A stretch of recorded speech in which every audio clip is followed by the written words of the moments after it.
yeah.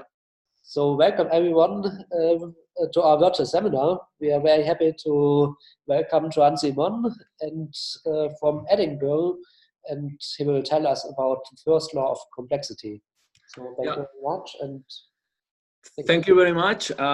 So I'm very grateful for your interest in listening to this talk. I'm planning to report on some joint work with some group of people in perimeters, in particular Bernamonti, Galli, Hernandez, Myers, and Ruan, and some work in progress.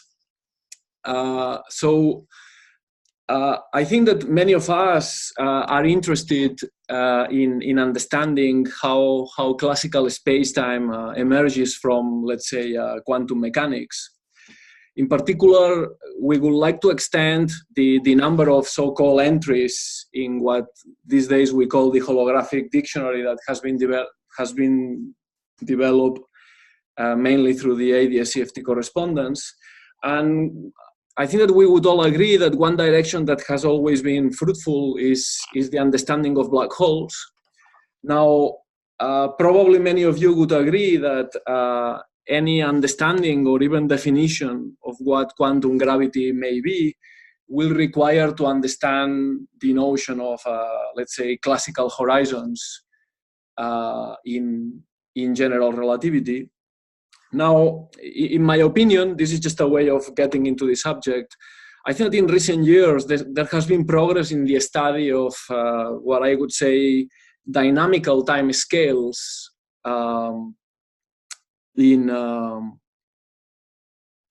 sorry, I lost my train of thought. The dynamical time scales predicting the breakdown of general relativity. One of such dynamical studies is among many other people, but it was phrased in more modern terms by Juan Maldacena, has to do with the breaking down in the decay of two-point functions when you use the classical GR geometry to do that calculation versus unitarity considerations. The time scale at which this is supposed to happen is when t is of order of the entropy of the black hole. And even more recently, mainly Lenny Susskind, but afterwards many other people pointed out that there is this diff invariant statement saying that the black hole interior of the black hole, or if you want to use the wormhole geometry in the black hole interior, grows linearly with time. This raises a very natural question from this holographic dictionary that I was alluding to, which is, what is it that is growing?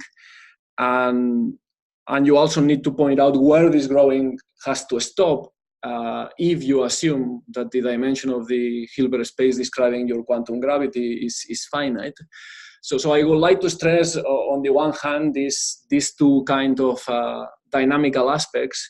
Then an older one, at least an older one for me, but one that I also want to highlight, because in my opinion it has been recoined using a slightly different language, but they are not necessarily talking about different physics, in my opinion, is the distinguishability between, again, black holes and, let's say, an ensemble rho beta of microstates. Here the issue is, how do you distinguish, let's say, the two-point function in a given microstate, as I am pointing out with the mouse, versus, let's say, the ensemble average, which is this trace of this two-point function. The time at which these microstates and the ensemble are supposed to be distinguished one from another is typically of the order of exponential of the entropy. And we typically associate these time scales with physics very close or even inside the horizon of the black hole. So it's not unrelated to the point advocated by Susskind before. And in modern terms, I would say that what many people are saying in the last couple of years, talking about the operator growth, is that the probe that you are using to differentiate the states, depending on the dynamics, on the properties of the Hamiltonian that computes the Heisenberg evolution of these operators grow enough so that you can distinguish the microstates. Now, I would also like to emphasize, and this will be very brief, or at least I was hoping that it would be very brief, that perhaps due to the increasing relation these days between quantum information ways of thinking and, let's say, holography, or perhaps simply because there is a branch of quantum mechanics these days, or quantum information, that is very interested in engineering aspects of quantum mechanics. It seems to me that there is also a little bit of a shift towards a more operational perspective on the way in which we look at the space-time. So this may sound a very philosophical statement, but let me be more precise. In my previous slide, I was talking about probing microstates. But you can also ask questions about how do you generate these microstates. And once you take this perspective, instead of probing the states, you start wondering how to generate these states. So this naturally leads, as indicated in the slide here in red, this leads very naturally to the question related to the optimal generation of these states, leading to the notion of quantum circuit complexity, which is a topic that has connections with, to say the least, tensor networks and more generally computer science-oriented questions. Now, holographically, these questions are actually asking or trying to answer, in some sense, what is the cost of a space-time? And the reason I wanted to phrase the question in this way is because I personally like being space-time as in some sense, the definite resource that we have in nature, based in the same way. In the same way as we can view thermodynamics or entanglement, which are the two examples that I have here, which are examples of physics in which you are interested, say, in the exchange of energy and information, or the exchange of quantum correlations in the case of entanglement entropy. And in this language, if you want to, the famous and extremely important statement by Mark van Ransdom that the connectivity of a space-time is due to entanglement is a statement saying that the entanglement is the resource that allows matter to move in your space-time in the first place. But this is only a philosophical aside. I will not build on it during this talk, but I'm happy to discuss it afterwards if people are interested. So today, moving towards the actual subject in my talk, I hope that the slides can still be seen. So today, we will not be talking about resources, for good or for bad, at least not directly, but about what people call, and I will be using the same terminology as them, I hope, quantum circuit complexity. So as I'm trying to remind you, because probably many of you know this much better than I do, the idea here is to generate a target state, which is the state in red in the left-hand side of the equation, starting from a reference state, which is the one in black, the black cat, sorry, using some unitary operators, which are these operators in brown. I'll try to keep track of the colors in case that it helps to follow my comments. And the rules of the game, as many of you know, is that these brown operators, these unitary operators, are generated by a set of generators that I'm calling OI, also in brown to keep colors, which are the set of elementary gates that you are actually, let's say, technically allowed to use, or engineeringly allowed to use. Now, from this perspective, and this is the main definition here, it's natural to define the complexity of formation, complexity of formation of the red state, target state, xit, as, for a given set of gates, of course, as quantifying, and I'm coming back to the previous question of the cost of a space-time. In this case, it could be quantifying the cost of the optimal circuit that generates this unitary, or equivalently, that generates the state. as many of you have seen, the idea is that you have this picture at the bottom of the slide in which time is flowing to the right. You start with some discrete set of spins, say, describing the state of your reference state. And you have a bunch of gates that you can apply either in the total system or just subsystems of it. And eventually you manage to get to your target state, but you would like to describe what is the most optimal way of achieving this final endpoint with the given set of operations that you are allowing yourself to consider. Very good. Now, I think that probably one of the most mathematically precise formulations of this problem is due to the very beautiful work of Nielsen, also Dowling and Nielsen and many other people afterwards. In this slide, I'm trying to summarize this discussion, which I will be using very little, but just for completeness. So in my opinion, or in my understanding, better to say, sorry, the Nielsen considers a continuum, this is the crucial word, a continuum representation of the unitary transformations that I was just discussing. So you can see here this path order exponential representation of this continuum unitary representation, and the instantaneous Hamiltonian, which I'm also coloring with brown because it depends on the gates that you were allowed to use, is a linear superposition of the allowed gates. And there are these control functions, so-called control functions, which tells you which gates you are using at any instant of time S and how many times you are using it. Roughly speaking, that's the idea. But once you have this continuum representation, these unitaries define some paths in the space of unitaries. And so the previous problem of describing this state starting from this one is equivalent to identifying a path in the space of unitaries with the boundary conditions, if you want to, that at sigma equals 0, the unitary has to be the identity so that you reproduce the starting state, and at sigma equals 1 for conventions, it reproduces the final unitary that does the job.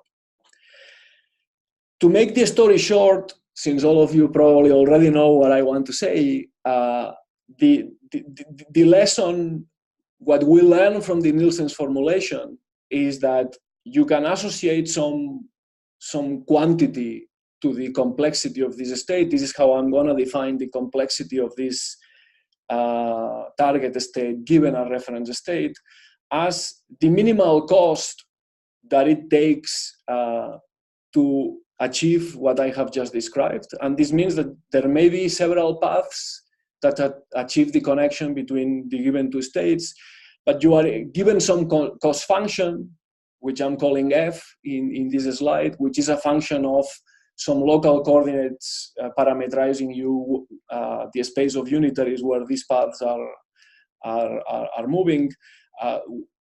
In a very similar way to classical mechanics, you want to minimize in this case, the cost that you are associating to a given path. So lesson to take home is optimal circuits, which is what we were asking very early on, generating these unitary transformations are mapped in the Nielsen formulation to globally minimizing cost trajectories in the space of unitaries. So far, so good. All these ideas have been developed by other people.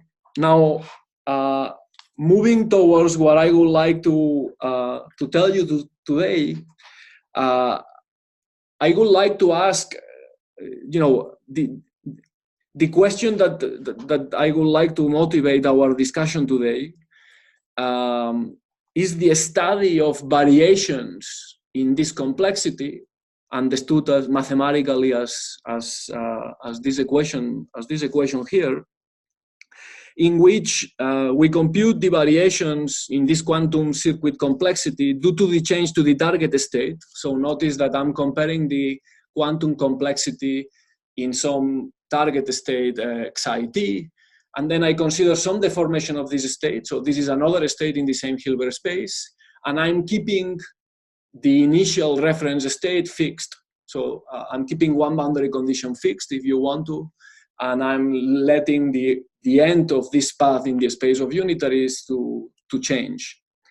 Now, as usual, I feel that it's natural to ask the question, well, why would we be interested in this question? You guys may have your own perspectives on this. So I've decided to highlight here a few reasons. One of them, which is not even written down, is the fact that in physics we are typically interested in variations over observables. So if I assume that complexity is one such observable, which is a big assumption, it could be natural to study such variations. But perhaps more, a more targeted set of motivations is could be the following. So more specifically, the variations that I'm turning on in this equation are supposed to help me to focus on the features that are characterizing the target space and its perturbations, and not so much on the reference state that you start your construction with, which personally, especially for holographic considerations, I find a little bit mysterious what this reference state may be referring to.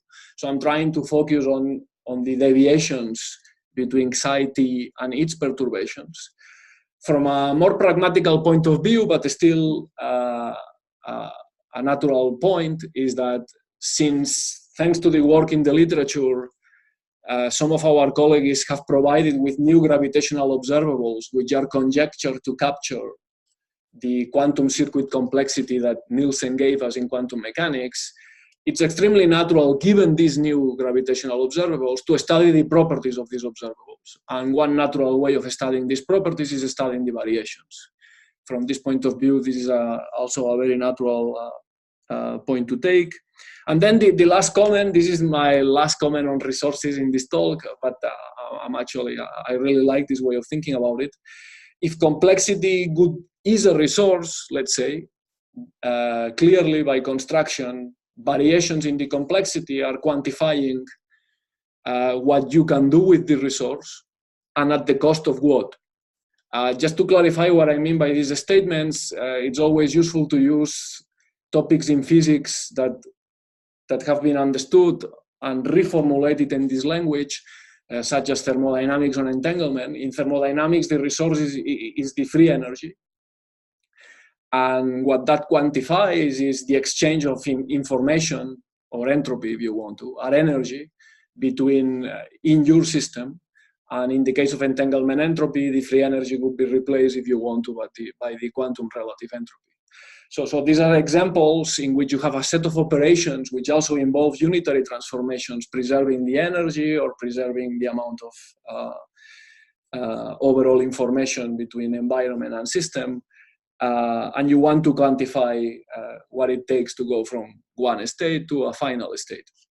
It is in this sense that if we take this more operational perspective, we are really asking, when we say what is the complexity of a given state, holographically, you are really asking what is the cost of perturbing a space-time, whatever this fancy statement actually means. Now, let me be more concretely, and now I'm starting to work to describe you our own work. So I would like to use a couple of slides to make sure that the ideas that we were trying to push forward are hopefully properly spread for today's talk. So this is a crucial couple of slides, 2 or 3 slides. So let me make sure exactly this is what I want to say. I will be thinking of this perturbation that I was talking about in general terms. I will be thinking of this perturbation in terms of a coherent state. And more specifically, what I will be having in mind is some bulk scalar field operator, this Brown phi hat, which is expanded in terms of some eigenfunctions. This will be eigenfunctions in ADS in our case, but generically, this is the standard decomposition into some basis of eigenfunctions. And the reason I want to take the coherent state perspective is that I want to acknowledge the well-known fact that if we turn on some classical expectation value, which is written in blue in the slide, understanding a classical expectation value as some solution of some bulk equation of motion. In today's presentation, as you may imagine or start guessing, this is going to be the Klein-Gordon equation in some ADS background. But conceptually, the point is that if I want to turn on some classical expectation value for this quantum operator, the quantum mechanical description of this classical expectation value is a coherent state, which is this linear superposition of the creation and annihilation operators in which you have expanded your field. In terms of terminology, just to make sure that we don't get lost in relatively very trivial labels in my slides, in my previous general presentation of the main question, I was saying that I have some target state, which I was denoting by this red cat. In the discussion in this slide, this could correspond to the vacuum of whatever gravitational system you have, including the scalar field. And in the classical holographic description, this could correspond to having a vanishing expectation value for the scalar field. So in terms of solutions of the equations of motion, it could mean some metric, of course, but vanishing scalar. And the perturbation that I was turning on at the level of the Hilbert space in terms of this red cat is captured in this particular discussion by this coherent state, which I have defined in terms of the modes of my bulk field. And in terms of the classical holographic description of this state, I will be referring to some metric where some scalar field has been turned on. Okay, this is the setup that I will be having in mind. Now,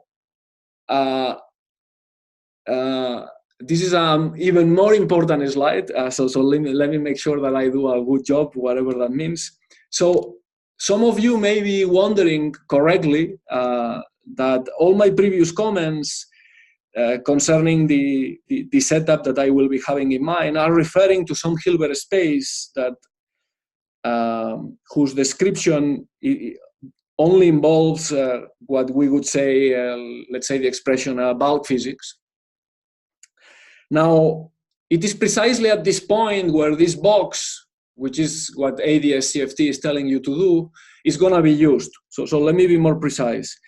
I would like to remind ourselves of the existence of this isomorphism of Hilbert spaces between the bulk and boundary Hilbert spaces. More specifically, the vacuum, which I was denoting by this red cat in the previous slide, and the excitations in the Hilbert space expand by the creation and annihilation bulk operators, which are the Brown operators that I was using before.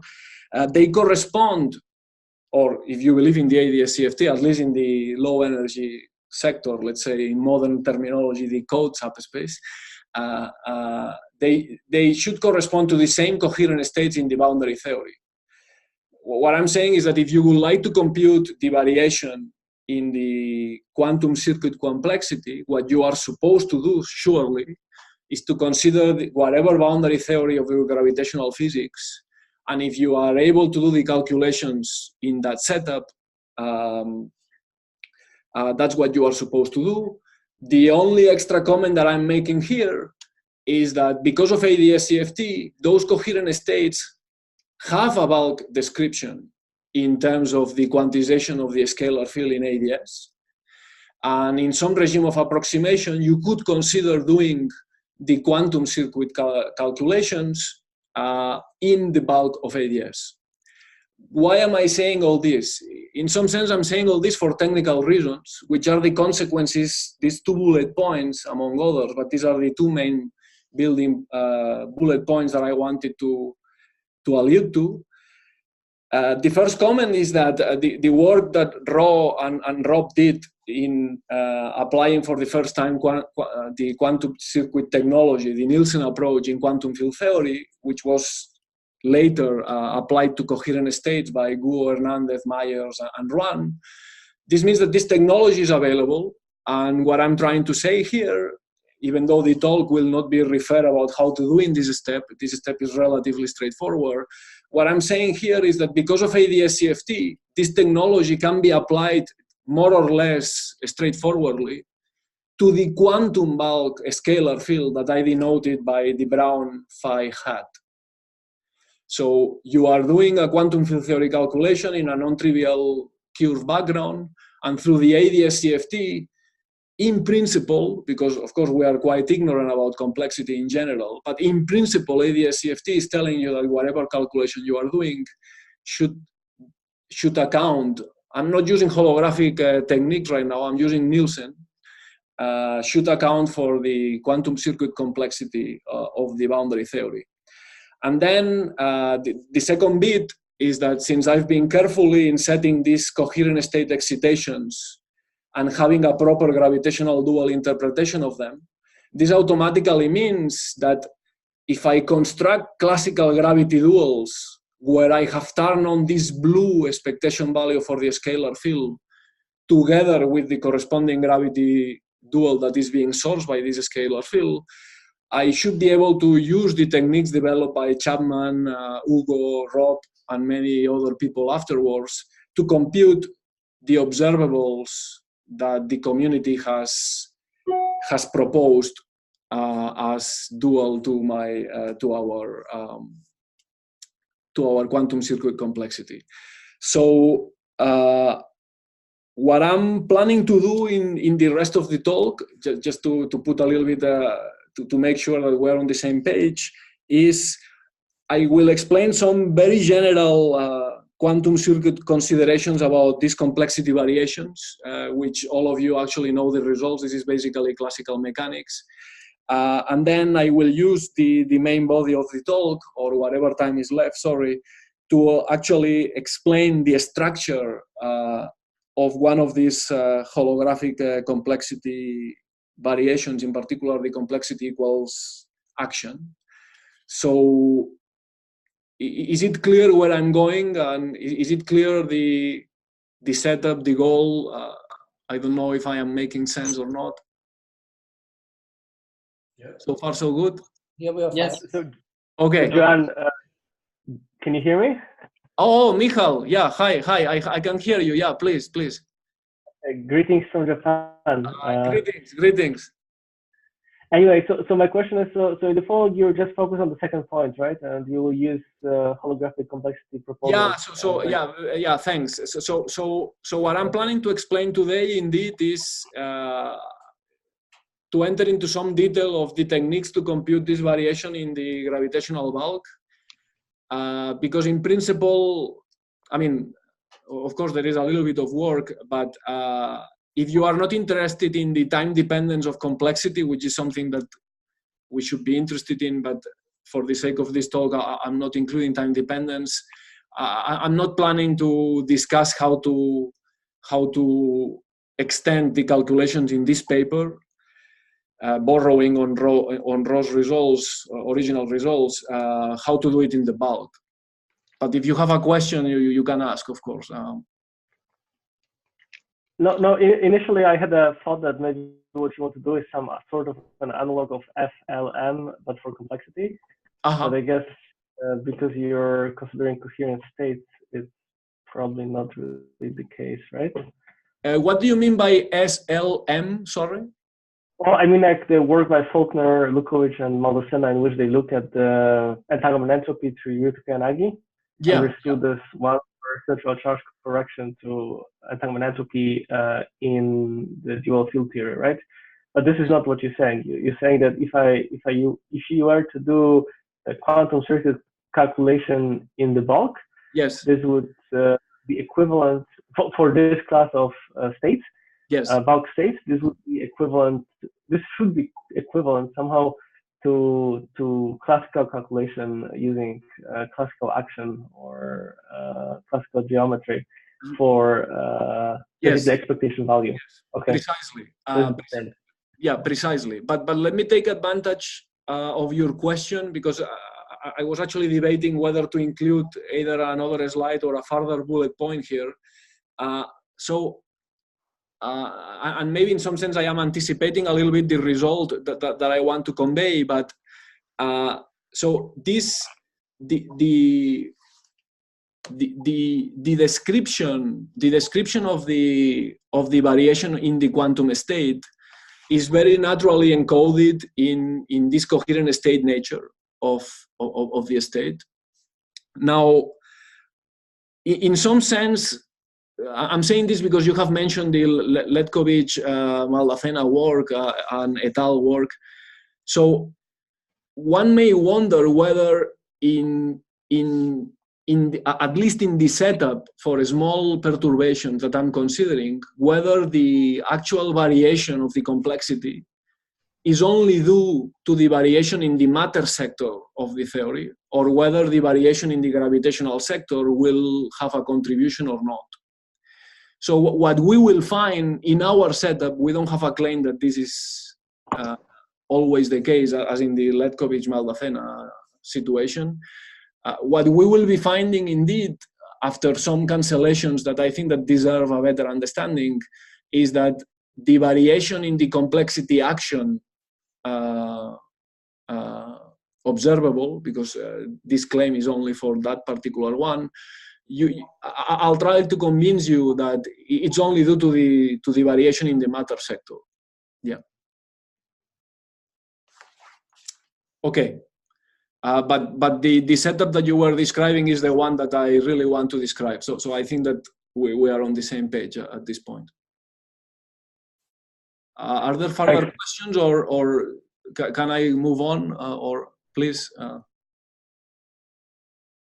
Go on. Okay, I'll take this. Yeah, thanks. Okay, so in case that my explanations before were not good, maybe I should have used this picture early on. This is the picture that I think that many of us are having in mind, and in the space of unitaries, say. But this is definitely what I was trying to describe before. I have some set of paths. One of the starting points is the reference state. I keep it fixed. And then I consider one geodesic, which is the blue one, the black one, which gives rise to the initial target state, whatever that was. And then I consider some variation of this state, which gives rise to the blue curve, say. And perhaps at a technical level, one extra reason to see why I was asking this question in the first place is that when you formulate this problem a la Nielsen, the problem, it's in a very abstract space because you are considering geodesics in the space of unitaries. But the actual problem, given a cost function, we don't know what that cost function is a priori, but given a cost function and assuming that it's differentiable, for example, the problem becomes analogous to the problem of some classical geodesic problem in classical mechanics, but instead of some geodesics in some space-time, let's say, problem, you are describing geodesics in the abstract space of unitaries. But the advantage of this dictionary is that we already know what are the variations for the length of a geodesic, which in the current discussion means the variation in the quantum complexity. There is a caveat that I will comment in a few minutes, but for the time being, if I borrow those results, meaning I keep one endpoint fixed and I vary the second one, I can compute what is the variation of the length. And what textbooks tell me is that the variation is the inner product between the momenta and the variation in the labeling of the position. Remember that my x's are labeled in the space of unitaries right now. But the important point, as I'm trying to highlight here, well, first of all, there is an inner product here, despite the notation. So the momenta depends on the cost function. So if you don't give me the cost function, you will never know this variation. But it's important to stress, as trivial as the actual mathematical result is that this variation only depends on this inner product at the end of the circuit. So it's this inner product evaluated at s equals 1. Perhaps this is a more mathematical way of saying that by asking these questions, you may not necessarily keep track of everything that happened along the geodesic, which can depend a lot, say, at least in my ignorance, it can depend on what is the reference state that you started with. So since I don't fully understand the reference state, I wanted to remove as much as possible the dependence on that thing. So for me, this is one motivation for looking at this. And then there is also a similar result for the second order variation. Let me be more precise here, I'm sorry. The first order variation is the one that I'm claiming, but if you consider states for which the momentum is orthogonal in the inner product that you are using to the variation of your unitary point, then it's not that the complexity is zero, it means that you have to go to second order. And even if you go to second order, that's the result that I want to highlight here, you can package that second order result in terms of the inner product of the variation of the momentum, which after some work you can write down in terms of this data. I'm just highlighting that, as you should expect, it depends on the cost function through second derivatives, and it depends both on the variation in the location of the space, in the location of the unitary, and also in the velocity of that location. But once again, using the equations of motion, actually, you can show that this variation only depends on data at the end of the circuit. I will come back to this statement later. But first, I want to highlight, being honest, that in my current presentation, there is a kind of an assumption here, and I think that this deserves further work. In fact, it's interesting that since this, maybe a couple of weeks ago, there was already one paper in which they were starting to analyze these issues. These are important issues. So the point that perhaps some of you have already noticed is that by definition, what we are calling complexity, this minimal cost, by definition, this is the crucial word here is global. This is not just some extremum in the space of paths or in the space of circuits. You are supposed to take the global minimal one. Now, when I'm using these variation procedures, strictly speaking, there is an assumption that I'm using, and this is what I'm trying to spell out here. Let me just read to be precise. We are assuming that the circuit that is globally minimizing the cost function stays close to the original optimal circuit. Another way of saying this statement is the bullet point. So we are assuming that we are considering some states that define some family of globally minimizing circuits, and that this set of globally minimizing circuits is continuous in the amplitude of the perturbation that we have turned on. This is not always true. So let's make this clear. It is true for the cases that we have analyzed. So we feel that in the precise calculations that I will report next, we are not losing anything. But I wouldn't be claiming that this is always true. For instance, as discussed by Balasubramanian et al. A couple of weeks ago or something like that, you could have some conjugate points between nearby points in the space of unitaries. And so this continuity is not, for instance, if you consider geodesics in the space of, and your space is a sphere, if your trajectories go very close to the South Pole, for instance, some of these geodesics will go off. This continuity is gone. So identifying the conditions under which these conjugate points can hit in some holographic studies is important, and that's what Vijay et al. Started discussing. So we will be assuming that that's not the case. It is true for the actual calculations that we are doing, but I think it's important to keep in mind that if you want to apply this more in general, we may need more powerful tools. Okay. So sorry, like just yeah, please. better. What you say what you said about the sphere is a coordinate artifact, I understand, right? It's like there's nothing special about the South Pole. What is a coordinate artifact? Oh, like well, I mean, I'm not sure I understand you, but I understood you, but you mentioned that when, well, what we want is like a, oh, maybe it's not then. So can you explain what you, well, I'll ask this, sorry, I'll ask this at the end because like we're running out of time, so maybe okay. just go on. Yeah, sorry. Actually, my plan is to go a little bit faster now, but so hopefully, yeah, I will not run out of time. Okay, so let's come back to this. Yeah. Okay, so what I would like to discuss is the calculation of one of these variations in the case of the complexity equals action. I will be following the original work by Brown, Roberts, Susskind, Swingle, and Zhao, where they propose that the holographic dual of the complexity that we have reminded ourselves its definition. So this is the complexity of some quantum state, target state, defined on some boundary Cauchy surface sigma.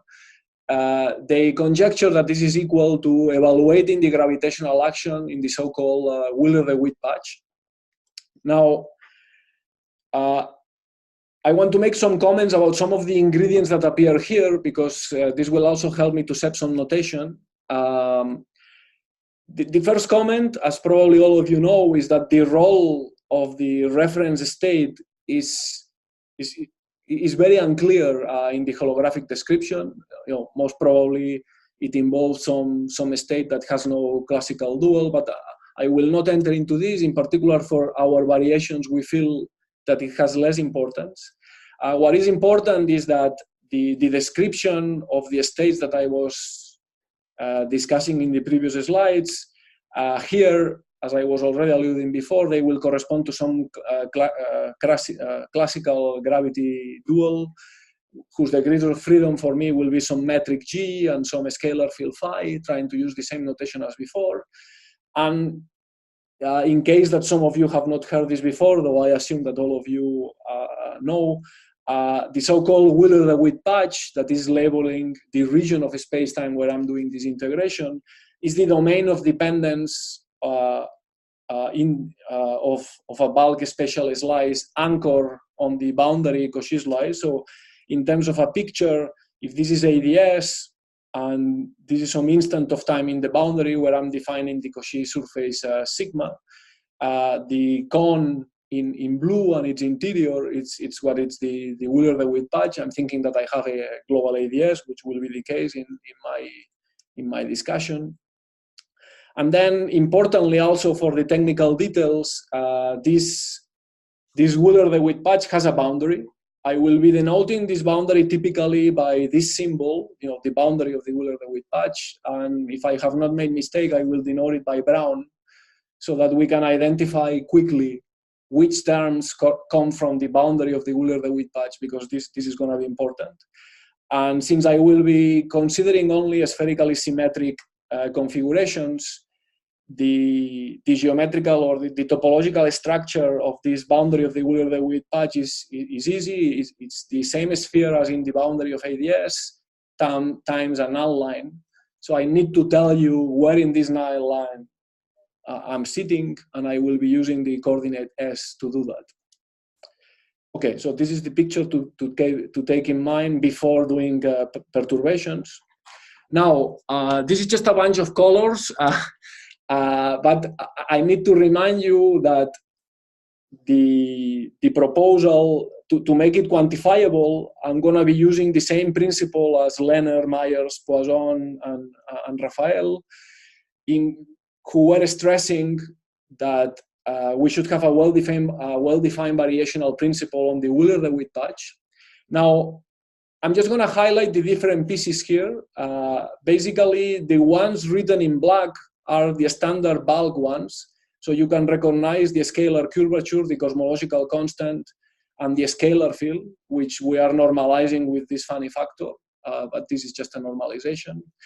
Then there is the standard Gibbons-Hawking-York term, which appears in brown and depends on the extrinsic curvature.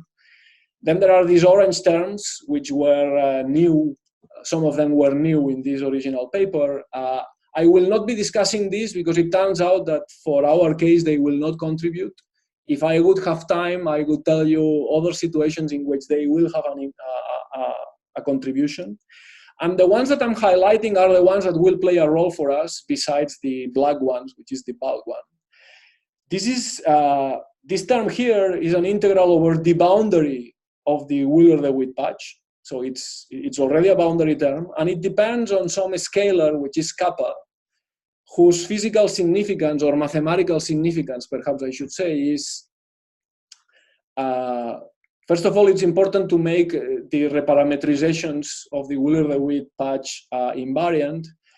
But for our calculations, what I wanted to stress here to you, and you will see it when we do the calculations, kappa is also a measure of how non-affine the parametrization S of the boundary of your null boundary of the Wheeler-DeWitt patch is.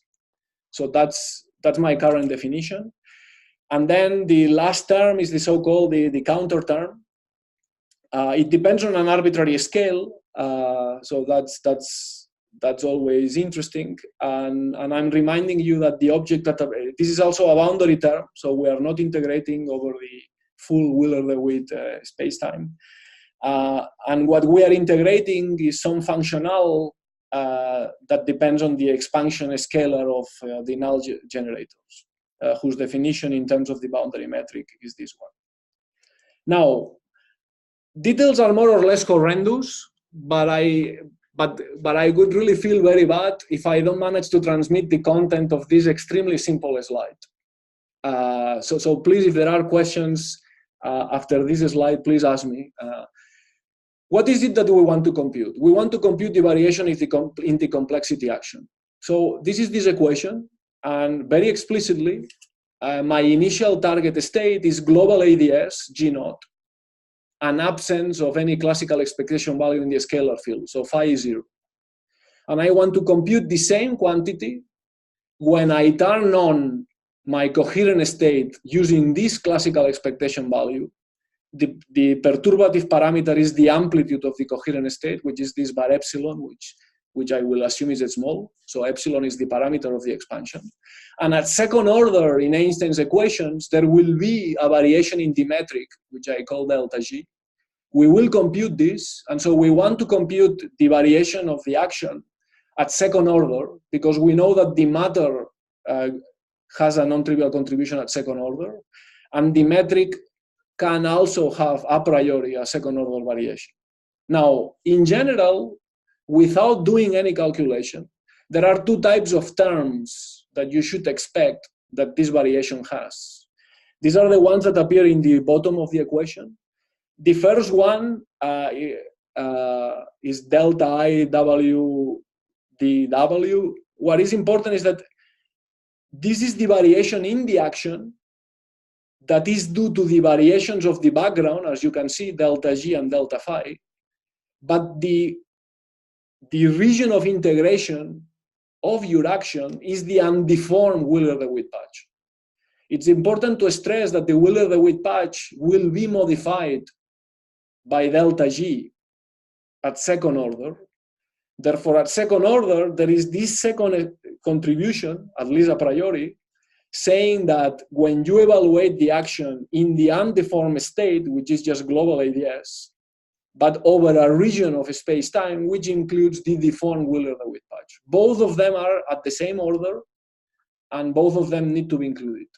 So, in my opinion, as silly as this sounds, this is the structure of the calculation. So, how do we do this? We take global ADS in this parametrization. Oh, a quick question. So one question is: you consider a static source for the scalar, so there is no time dependence, or you deal with time? No. Yeah, very good. No, so we will be considering the complexity of formation at t equals 0. So we are not going to deal with sources in this discussion today. Okay. Yeah. And then the second we are actually trying to understand sources as we speak. Yes. Please, and the second question is there a choice of coordinates that would preserve the Wheeler-DeWitt patch such that somehow you have to deal only with the first term? Can you repeat the question? Is there a coordinate system or? Yeah, is there a coordinate system in which the Wheeler-DeWitt patch somehow is not deformed as you turn on this delta phi? Oh, I don't know. What I mean by this is, and honestly, I don't know, in the sense that maybe there is a coordinate system in which indeed it's not varying. So okay. Maybe the answer will sound very technical, but I want to acknowledge that the question is interesting. The parametrization that we are using to describe the perturbation of the Wheeler-DeWitt patch, that parametrization will turn out not to be affine. And since it's not affine, this gives rise to a contribution in our calculations. If there is a parametrization where there is no variation, somehow I am expecting that by reparametrization invariance, the answer should be the same. So if you include the counter term, which makes the calculation reparametrization invariant, it shouldn't matter. But I don't know the precise answer to your question. Thanks. Yeah, okay. No, thanks for the question. Okay, so now very quickly, because these are details, important details. So this is global ADS. Remember G0. The null boundary is this, the standard straight line in this parametrization. This straight line has some normal, and what is important is that the coordinate, this is related to Michal's question, the coordinate that we will be using to parameterize that null line can be inferred from, this is the definition of that coordinate. You could have chosen another one.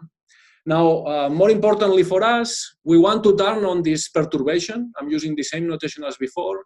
This is my classical expectation value. Therefore, this is the Klein-Gordon equation. And I decompose the Klein-Gordon equation into real modes. This is a superposition of these modes. But I will be interested in the complexity at t equals 0 today. So that's why I was answering the previous question. And I'm considering a massless field in ADS4. So this power is 3, but everything I'm telling you can be extended to any dimension. Now, the metric perturbation. So this is global ADS. This is the perturbation. I expand at second order because Einstein's equations have a second order. And I impose absence of horizons. I believe that this could be important for the issue of conjugate points. Since I'm not sure, I'm just stressing there are no horizons here. And I will be, since I'm working with a massless field, this is not the regime of alternative quantization. So the behavior of the fields close to ADS is as follows. The function d goes like x to the 6, and the function a gives you the standard mass fall-off, which is a cube. Okay, these are the boundary conditions of our problem. Now, very importantly, what happens in our parametrization, what happens to the boundary, remember the boundary of the Wheeler-DeWitt patch. The boundary is shifted by this function, and the function depends on the perturbations A2 and D2 that I have just introduced. This boundary has some normal, the normal has an epsilon square variation too, and the definition of the coordinate gets also shifted. Now, as I was saying to my answer to Michal, the definition of this parameter kappa that appears in one of the terms in the variational principle by Luis et al. Is the lack of our case, our normals, being free geodesics. So if kappa would be 0, our parametrization would be an affine parametrization, because by definition, this is what a geodesic does. But since we decided to work with this definition of S, which was not an affine geodesic, we need to compute kappa. Kappa is already of second order, so I will be calling it delta kappa, and by construction is second order. And you can see that it depends on the time derivatives of the metric perturbations. The message to take home is delta kappa is different from 0, and so it will give rise to a non-vanishing contribution when you compute the variation of the action. Okay, what other contributions do we have? Okay, so, oh, I'm sorry. A priori, we have 5 of them. I have divided into 2 sets. The blue ones are such that they go to 0. This is the Gibbons-Hawking contribution and the joint terms. That's why I didn't put time in explaining this. The reason why these things go to 0 is because the fall of the solutions describing this classical background are fast enough so that they don't give rise to a contribution. As what we have just discussed, the lack of affine parametrization gives rise to this variation. This is a boundary term contribution in brown. Remember, variation of undeformed Wheeler-DeWitt patch. And then the other 2 terms depend on the variation of the counter term, which we have not discussed, and variation of the bulk. This is what I will very quickly do in what follows. The variation of the counter term, this is quite technical. Let me just highlight the outcome of the calculation.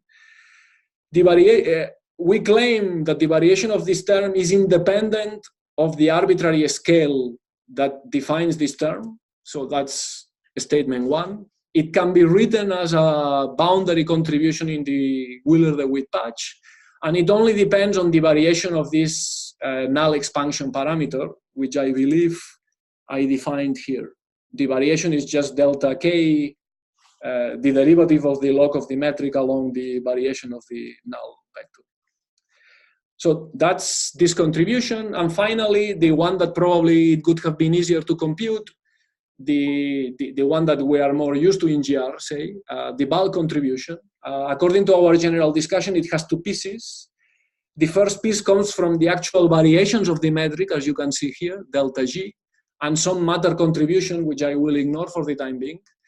By first principles, the contribution of the variation of the metric is a total derivative, because you have a well-defined variational principle, and your starting and your final metrics are on shell. So by Stokes' theorem, this can be written as an integral over the boundary of the Wheeler-DeWitt patch. And then there is a second contribution, which comes from the variation of the Wheeler-DeWitt patch itself. This second term, which is this one, can also be written in terms of a boundary integral in the Wheeler-DeWitt patch. You should be thinking of the boundary of the Wheeler-DeWitt patch as the as the endpoint of the quantum circuit. That's why I'm stressing this so much. So at the end of the day, we claim that the variation of the bulk piece will cancel the I kappa term before. It gives rise to this extra piece, and then the matter contribution. So altogether, as we have said, delta I kappa cancels. And when you actually compute, I'm presenting the result in this way because we don't have a deep understanding for why this is happening. So I'm presenting it like a technical result. Even though I'm happy with it, I would like to understand it better. When you actually compute the variation of the counter term, this is the explicit formula, everything is computable. You get a cancellation between this term here and the contribution from the counter term. In other words, the only piece that survives, all the gravitational contributions at second order cancel. That's my comment to Michal before about the fact that this sounds a little bit like the Letkovich-Maldacena story in the entanglement discussion. And the matter calculation, it's easy to do, and it can be written as this boundary contribution. Now, if you are interested in the actual result, this is the result, meaning, apologies, we did turn on this expectation value. This is a linear superposition of these modes alphas. Remember that alpha was my notation.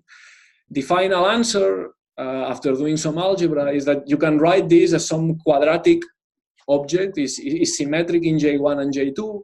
And I have only written the nice dependence in J. The complicated one, I'm giving it implicitly. So apologies for that. But the behavior of this function is as follows.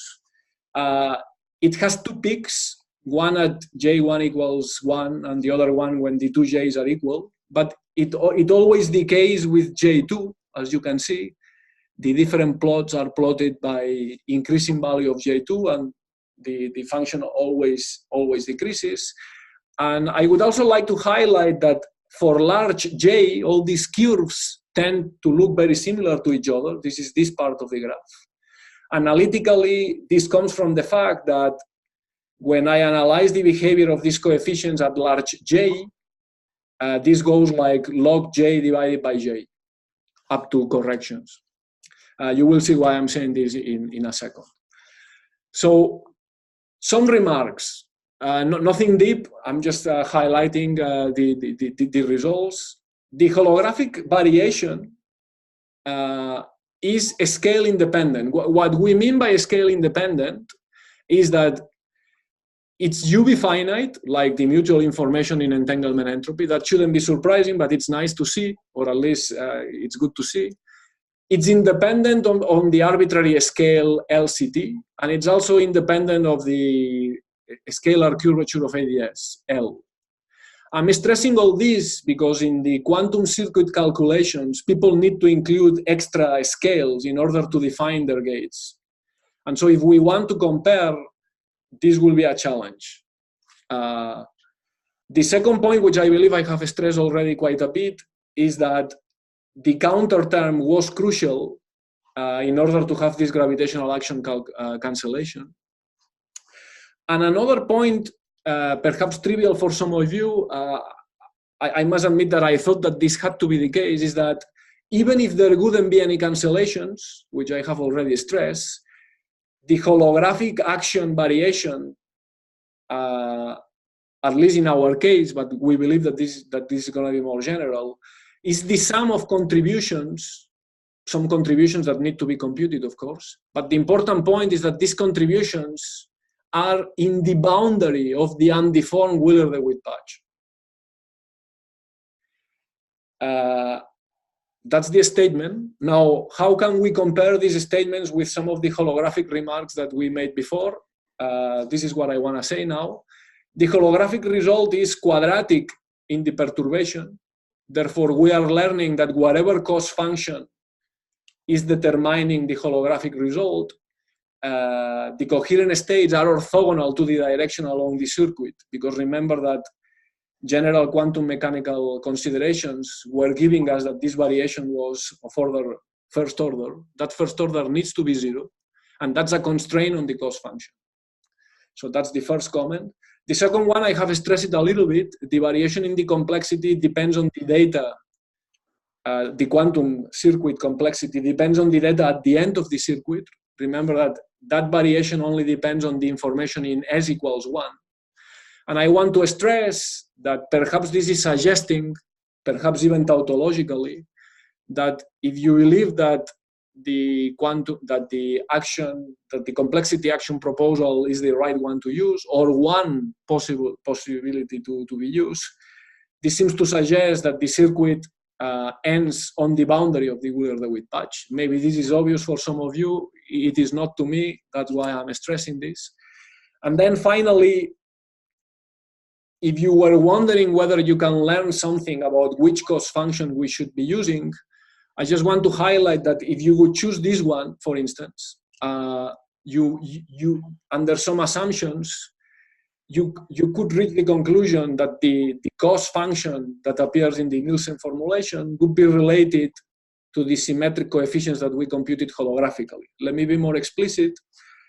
In the work of Guo, Hernandez, Myers, and Rouen, they computed the complexity variation for coherent states in quantum field theory for this definition of the cost function. They call it kappa equals 2. I'm just reminding you here what is that kappa. The expression for GAB I didn't write down, but we can be checked. And it's interesting, this is numerology, I don't have anything deep to say, that this result is quadratic in the perturbation, as in our holographic result. But perhaps what is a little bit more shocking is that the dependence in the frequency of the oscillators that build your gates, which are these omega n's, for large frequencies, these frequencies are equal to the frequencies in the holographic dual, which are these radial quantum numbers J. So the claim is that when we take the large J limit, this function here, look at the dependence in the red numbers, is log J divided by J, which is the same one that we were finding here. This is just a comment. We don't have anything deep to report. But on the other hand, there are two important comments to be made. As I was stressing, quantum circuit calculations in quantum field theory require the introduction of some scales, mu, x naught, r. So this result is not a scale invariant as the holographic one. So that's the bullet point that I'm saying here. If you want to match our holographic result, these scales, for some good reason, need to satisfy these conditions in blue, which from the quantum circuit discussion, it's not obvious, or at least the people that have worked on it have not given me any reason for why this should be the case. And then I also want to highlight, as technical as it may sound, that the coefficients here are diagonal, meaning that all these alpha n's are equal, whereas if you remember, the holographic calculation is off diagonal in J1 and J2. So just to conclude, because even though I started late, I think that I am a few minutes late. So we have more open questions than answer questions, so I apologize for that. But I definitely want to make sure that it's clear what we have done, because I think that this is a useful direction to explore. What we have studied here is, or are, variations in both computational, in the sense of quantum circuits, and holographic complexity. And so far, we have used the formalism of coherent states and the isomorphism of Hilbert spaces in ADS-CFT in order to provide a setup in which you may be able to do the calculation in both sides and try to compare. There are many questions that one could ask. Just to mention a few, probably many of you could ask, well, you have considered spherical perturbations. What happens with non-spherical perturbations? With more general target states, not necessarily involving black holes, to avoid the conjugate point issue, perhaps. Addition of sources and time dependence, as Michal was already alluding to. In particular, a very natural question to ask, as I have highlighted here, is that in our current setup, the gravitational perturbations cancel. We don't know whether this is the case for the cases that I'm mentioning here. It's extremely natural, and I've put a lot of time, because there are many interesting ideas in the literature, and some of these ideas have been put up by some of you guys, to compare our approach with the approaches that other people have followed, tensor networks, Tadashi's approach of path integral optimization, co-adjoint orbits, the work of Magan and Pavel Kaputa, Fubini study metrics, of course, the state surface correspondence. I have an impression that is relevant for the reference state. And the last point, I'll leave it. So I'll leave it here. Thanks. Thank you. Sure. Are there questions? Sorry. Oh, so thank you. Well, somehow I have a question. Please. Well, maybe several. So are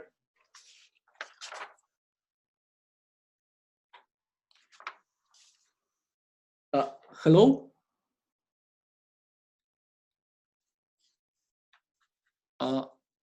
Can you guys hear him? I don't hear him, sorry. No. Oh, okay, I thought it was me, sorry. Michal? Oops. He's probably having some connectivity issues. Yeah, because he's in Japan, right? Apart from that, has anyone else a question?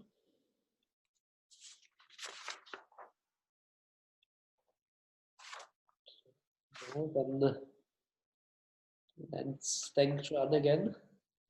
Yeah, thank you. Thanks.